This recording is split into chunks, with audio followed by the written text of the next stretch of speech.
You know, he was a lifelong advocate for civil rights from the time he was 11 years old. He was involved in creating change over the course of his life. What is the thing that stands out for you that was just stunning that he got done? So he was a very empathetic man. He grew up in a segregated Baltimore, and so he knew what it was like for Americans' history of hatred to influence and depress the opportunities for a whole generation of people just because of skin color. And he was determined that he was going to live his life in a way that opens doors for everyone. And so he fought for voting rights. He fought for access to health care.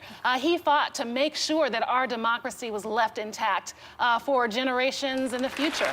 When we think about civil rights heroes, we certainly think about Congressman Cummings and his dear friend, John Lewis, who I think everyone was saddened to hear is battling stage 4 pancreatic cancer. When you look to the future, do you feel optimistic about the next generation of change makers and their ability to have that kind of impact of those two lions? So Elijah and I were very, we felt like this was our zero moment as a nation, that we have to make sure that we're all on the battlefield fighting for our future. And so, you know, while, you know, it does not look good in terms of President Trump and the Republicans, what they're doing to try to take us back 100 years in this country, the fact of the matter is that people are rising up all across the country.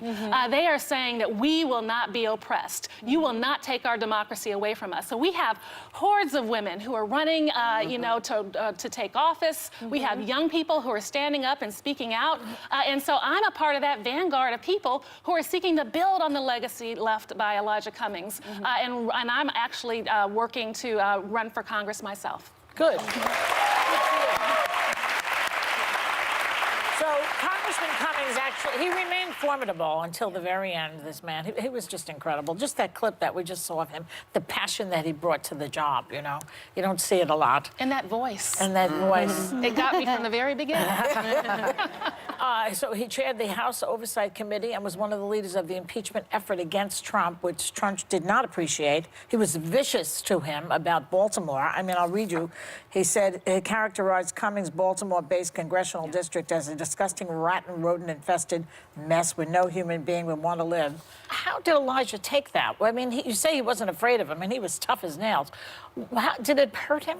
It hurt him deeply. Yeah, because he attacked Baltimore. Absolutely, and it hurt him at his worst moment. Elijah was already battling health issues, and so to have the president come out and do this at that time, it really depressed him and it stressed him, and I think it undermined his health. Wow. That is horrific. Wow. It is horrific. That is horrific. What a terrible thing. That is, I'm sorry, that is just, that is hard to hear. I'm sorry. It was our reality. I'm so sorry for your family. Wow. Absolutely, and all of his minions out there, nasty tweets, death threats, you name it.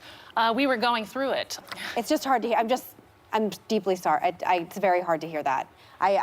But you know. I do you know. know. I think that's why I'm responding like this. I'm so sorry. I didn't know that, and I'm deeply sorry for your family. But you are running for his congressional seat, and I think it's incredible you're doing that, just given that you have, you know, the internal strength. I don't think I could have run for anything 3 months after my dad died, and I think it's amazing you're doing that. So what made you do that, and was Elijah supportive? Absolutely. So Elijah met me on Capitol Hill. I was already in the fight when we met. And then, you know, we developed a deep friendship, and then it blossomed into a romance and a marriage. And so we fought together for a very long time. And he expected me to continue the fight. On several occasions, he told me that he thought that I should, you know, run for his seat. And I never wanted to engage that conversation because, you know, that meant that he wouldn't be here. And so, you know, that being said, you know, he passed away on October 17th. I buried him on October 25th. On November 13th, I announced my run for Congress. And on November 15th, I actually had a preventative double mastectomy. Oh, my God. Sorry, I'm just your strength. Why was it important to you to have a preventative double mastectomy? So my mother died of stage 4 breast cancer in 2015, and my sister last year was diagnosed with stage 2. And so I knew it was just a matter of time before it hit me. I felt like I had 2 ticking time bombs sitting on my chest. And so what I wanted to do is I wanted to actually make sure that I could do everything in my power to, delay the inevitable perhaps, but also to prevent it. You are a warrior. Yes. You are a warrior. Right. That's, that's what the old folks used to call getting it done. You march on till you get where you needed to be, and I'm so proud of you. I'm so proud that you're doing this.